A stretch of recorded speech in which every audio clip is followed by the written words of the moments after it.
Okay,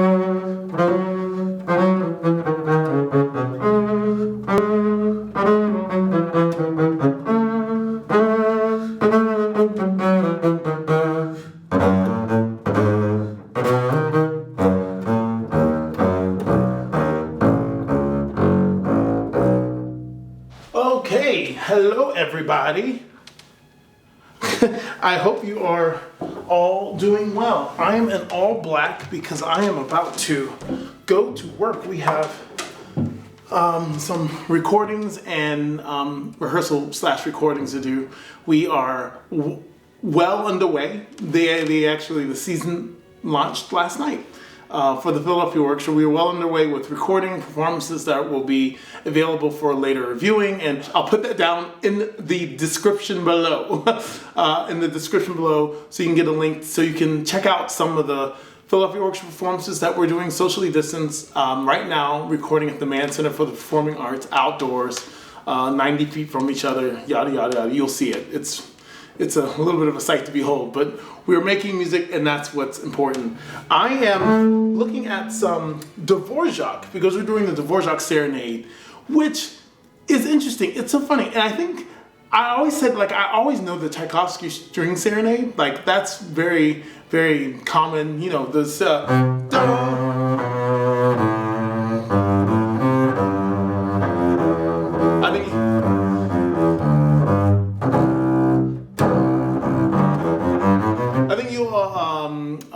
you all recognize that.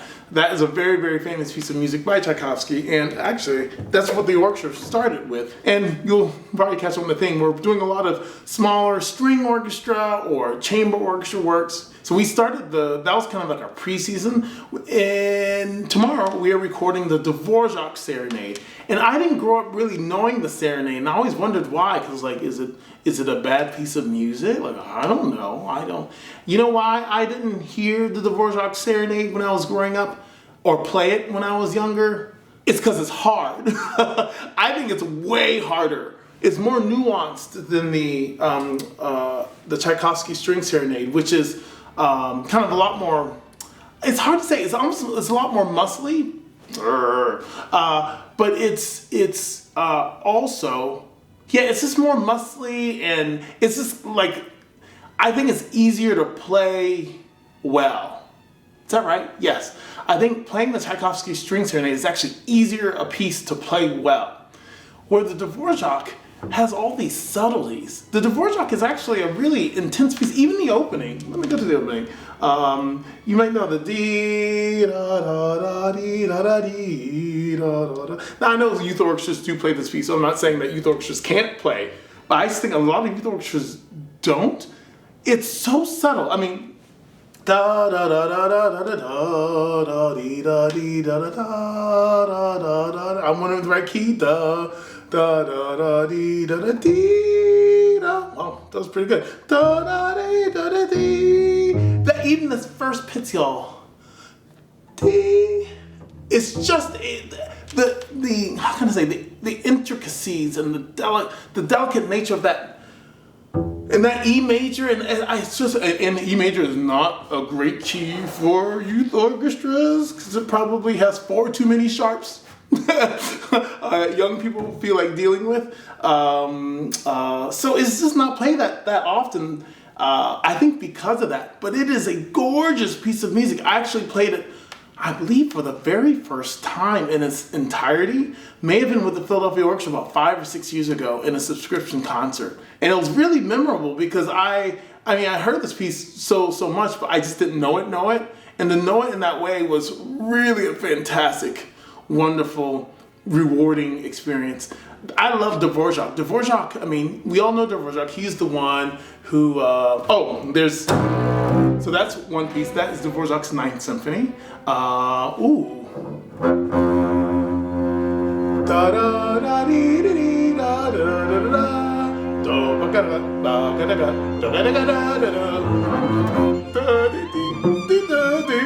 Something like that. It is the American String Quartet. I should have done more research. I've not done the research I probably should have done, but what makes Dvorak great is he wrote with a lot of folk melodies in mind. Some of them were Czech, but many people may not realize Mr. Dvorak came to the United States and lived here for a little while.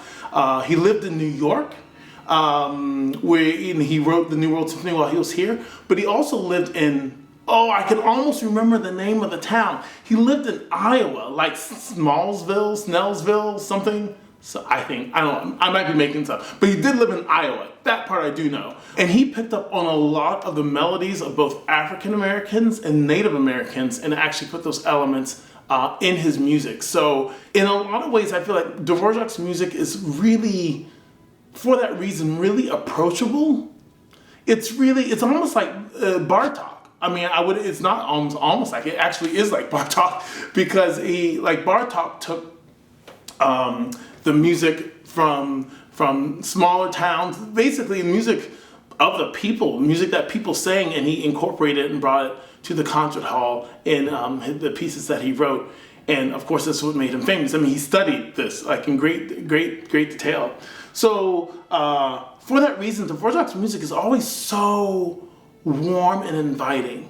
And I've been talking a little bit about Dvorak versus Schubert because it sometimes comes up. To me, Dvorak and Schubert are really similar. Dvorak can get the same kind of intimacy that Schubert gets, but Dvorak always feels a little bit more homey, like a little bit more laid back, even in that beautiful and these poignant musical moments. They're always a little bit more like, whereas Schubert is the same, it's just as poignant, but it's always a little bit like, Anyway, I love Dvorak's music, and it's great to be able to play it, the Serenade, and I'm going to do an Instagram post, I hope, and I'm going to do it on Riley, which is a little rare to do an orchestral lick, because Riley is my solo bass, but I'm going to do that anyway.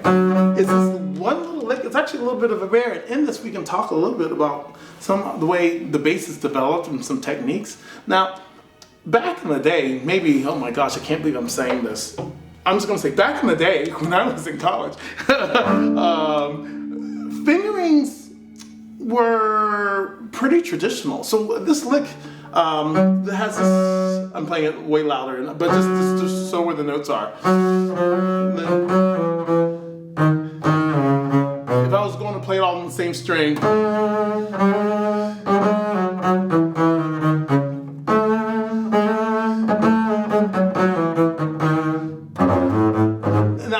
actually possible. One could do that. It's just hard, but it's possible. I mean, this could be weird. No, I probably wouldn't do that fingering.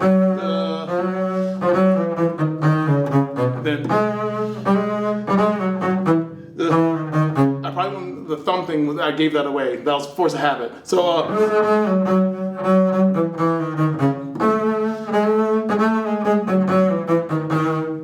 that could totally work. Totally. And I'm sure there are many bass players who played it that way. And I mean, this piece was written probably a little over 100 something years ago. And I'm sure bass players have played many really successful performances with that. What did not exist when I was in school?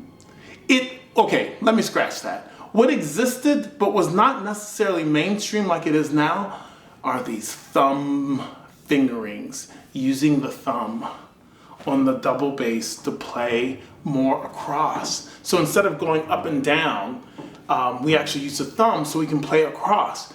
I love this, and I encourage as many bass players to look at different techniques and technique books that use and encourage the thumb, because it actually makes us more versatile on the double bass. It makes us more versatile on the instrument. Cellists do this as well. They use thumb, even in some of the lower registers, all the time, and it works. It actually works well on the double bass, and I think maybe because the repertoire that was written for the double bass generally didn't force us to come up with the most advantageous ways up until recently, because now there's a lot more difficult music being written for our instrument, and we got to figure out ways to play it. And as an aging member of the double bass community, it's really neat to see literally what's happening, and how bass playing continues to evolve over all this time. When I was in school, this is a quick aside, when I was in school, I started Curtis, I'm totally aging myself, I started Curtis in 1999. And in 1999, there were bass players who would come up to us, who were older, who said, all the stuff that you're doing now, we never did. We never did any of that when we were at school. And these are bass players who were at Curtis in the 60s or the 70s or even the 80s. We never did. And now,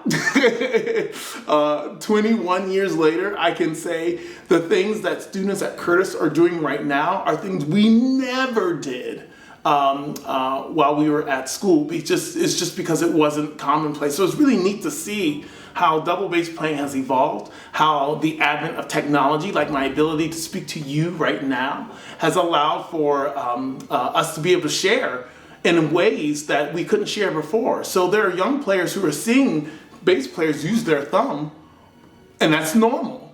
And so that's normal to them, and so because it's normal to them, that's what they do, because that's what they see. Whereas for me, it was a little less normal, but it has been normalized. And one of the great things about watching a great player like Hal Robinson is how he has completely adapted to keep up with what's going on, and so much so that he's coming out. It's not out yet, but I know it's coming out soon. It'll be an addition, a scale book, in addition to the Boardwalk and Strokin that Hal already has, which are two very, very popular texts. He's coming out with a new text, which is more like Boardwalkin', but it actually incorporates what he likes to call thumbage fingerings, the use of the thumb going across the instrument, which is really, really terrific. I know Hal's edition of the first cello suite actually came out a number of years ago now. But that's when I learned that. I mean, I started looking at when I was a member of the Philadelphia Orchestra by that point.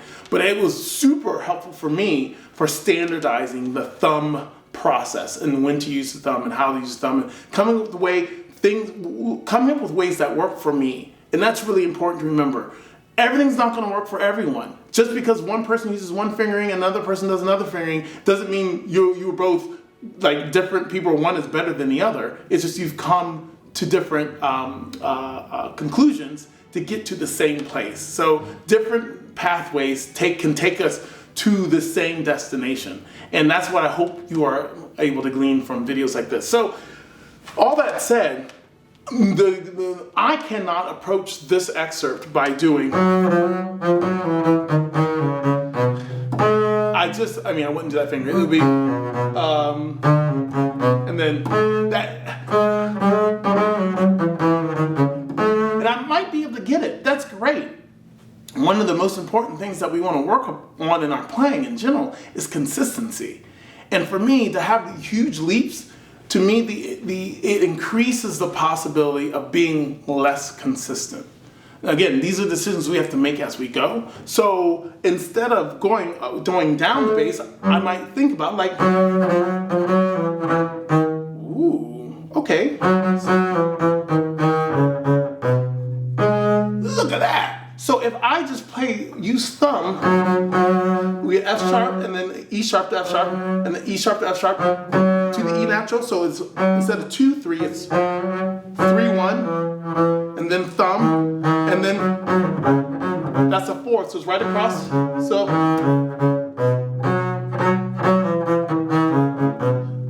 pretty good. And then the next note is right there. No big leap. Let's see what keeps going. G sharp. We have an F double sharp because why not? F double sharp.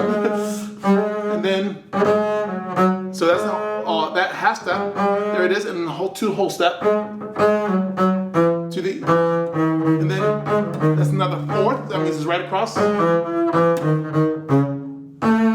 Look, it's right there. No huge leap. And then now I'd probably go back to regular fingering here. And it makes playing this lick way easier. I mean, and it's just way easier because I don't have to do the leaps. Leaps, I mean, I know, maybe I am one of little faith because sometimes they say, what do you do? They make a leap of faith? Yes. If that makes me weak, I'm working to be better every day.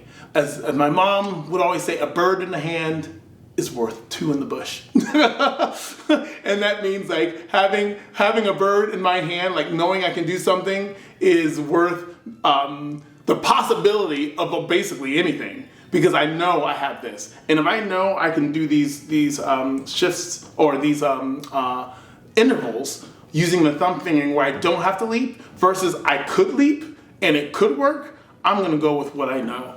These are the artistic decisions that we are forced to make all the time as players, because at the end of the day, the choice is gonna be up to you. And you, that's right, you, right there. You are gonna have to be the one that has to play it for the ultimate audition or whatever you're working on. So hopefully videos like this, there are other different techniques and folks out there, those help inform what your ultimate decision will be. So I hope you find that really, really helpful. That said, I'm going to, this is the last movement, by the way, of the Dvorak String Serenade. And nothing about Dvorak, just FYI, Dvorak writes beautiful music, and I think all my string playing friends would agree, but his writing is so awkward. Like, it never like lies well. It's like, it's so good, but it's just like okay, Dvorak. I hear that all the time when I hear my other string playing friends who are playing Dvorak chamber music, because the writing is a little awkward,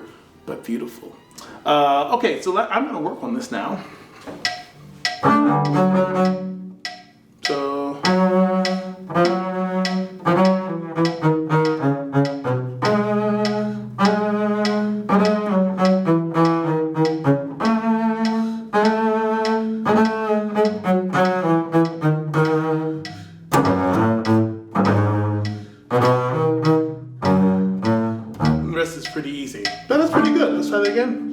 Pianissimo. There's no crescendo for 8 bars. So I think it's 8, 1, 2, 3, 4, 5, 6, 7. Yeah, 8 starts from the 9th bar. So all pianissimo.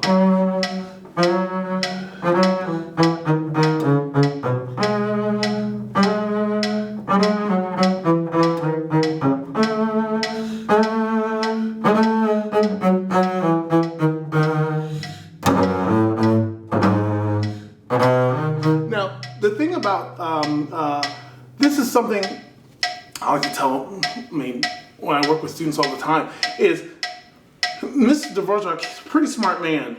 It's very tempting to want to do the crescendo earlier. It's very tempting to want to do the crescendo earlier because it goes up by step. But one of the ways you hold tension is by not doing the crescendo. Who's a great composer who taught us that? Who's a great composer where you hold the suspense and then you break that suspense by a big surprise? Beethoven. Beethoven is a composer who does that. He's actually really great with his dynamics, and I love with his extremes, but also the process of how you get to when he writes his crescendos. Look at that in his music. When does Beethoven write his crescendos, and when does Dvorak, and how does that inform how you play it, and why might they have done that? Because composers are people. Like, they make choices. Like, they did it for a reason. And we should always be looking for that reason in the music that we're looking at. Okay, I want to keep playing this. Let's try that. So it was 100. Try this 110.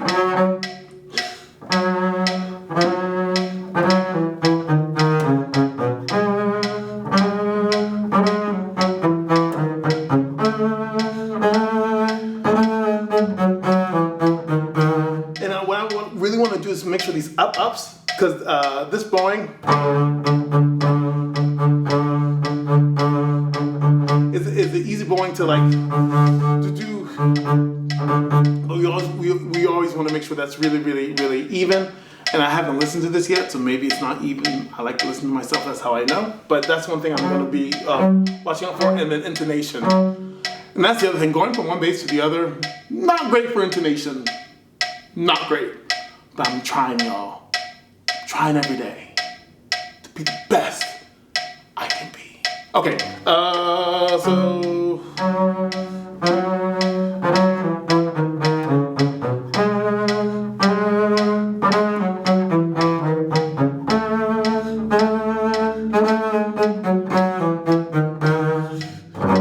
Good. Playing double sharps, this would be a great excerpt. Music directors out there, youth orchestras, if you're doing this piece, great excerpt.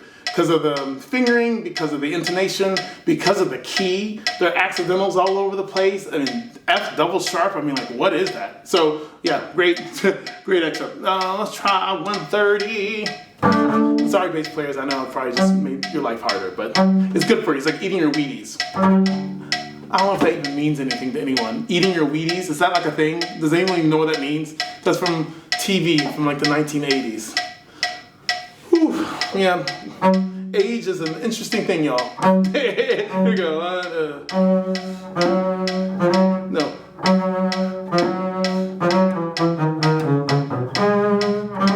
Oh, that sounds terrible.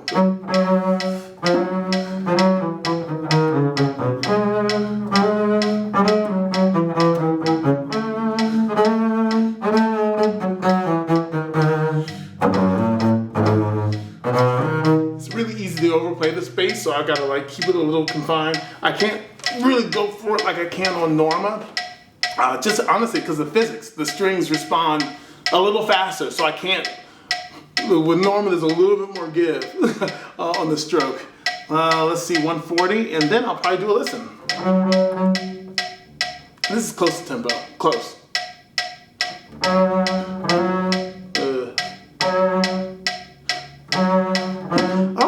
Let's talk about that. You see I have my thumb off the board. I could have my thumb back here. And that's another thing that, I mean, playing around the neck of the bass is difficult. So if I want to get a good sound to do vibrato, I'm going to make a confession, y'all. When I was in college, and if anyone calls me this, you better watch out. I mean, I'm getting my strength back from the weightlifting. Anyone calls me this, better watch out. When I was in school, the section may have made fun of me, probably for all kinds of reasons, but one of them was my vibrato. My vibrato is something I've been working on a long time, y'all. And they used to say sometimes it sounded like a little fast, you know, like a little, and doing this, sorry, with my thumb back here. That's a great example. So they used to call me Billy, like Billy Goat, because of like, duh, duh. Yes. I may have been scarred from that for a little while. But did it get better? Tell me in the comments. Did my vibrato get better? Do I sound better? Did it get better since college? That's what college is for, y'all. College is so that you can become the player you want to be. It's not like you get there and you're finished. That's regardless of any school you go to. It's actually about the process to get better. That's what college is for, and that's what learning is for, and that's what music's about, because we're always making progress, and that's really important. So anyway, and to avoid the Billy, I, for me, would take my thumb off the back of the bass and lift it up so I can get. Now, some teachers might have issue with this. I like it because my goal always is sound, and the quality of sound I can get on this F sharp with my thumb off, because I have like a counterweight to do the vibrato, and it's more relaxed because I like to do everything relaxed. That's why I keep my thumb up. So I thought I'd mention that. Try that one more time.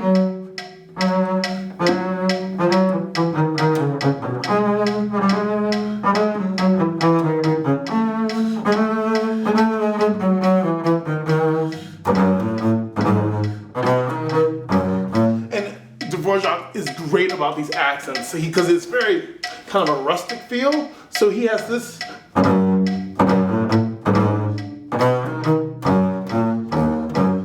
If you play anything like the Eighth Symphony of Dvorak, there's a part where in the development of the last movement, he's got like this. It's like a real headbanging. Sorry. It's like real headbanging music because he's got sforzandos on every downbeat.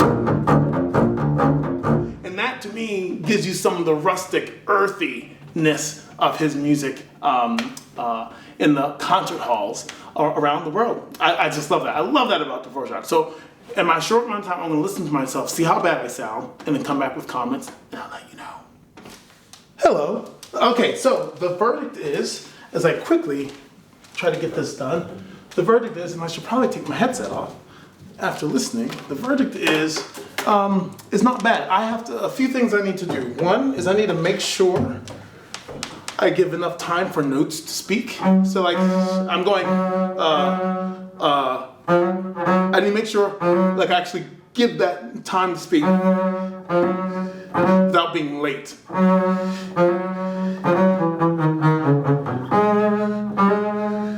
So I have to make sure I have to be conscientious about that. Honestly, everything else nothing stuck out, except for make sure my rhythm, because I'm in a rush, make sure my rhythm stays steady. And that's it. So I just keep the rhythm in the pocket.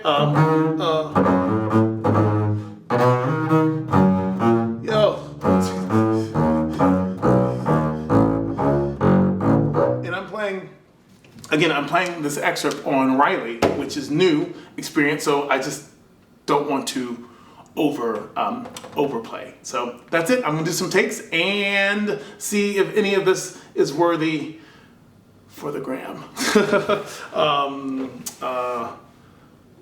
Yeah. Yes, I'm flustered because I have to go to work. All right, I'm trying to decide how I'm gonna do this. I will see you soon.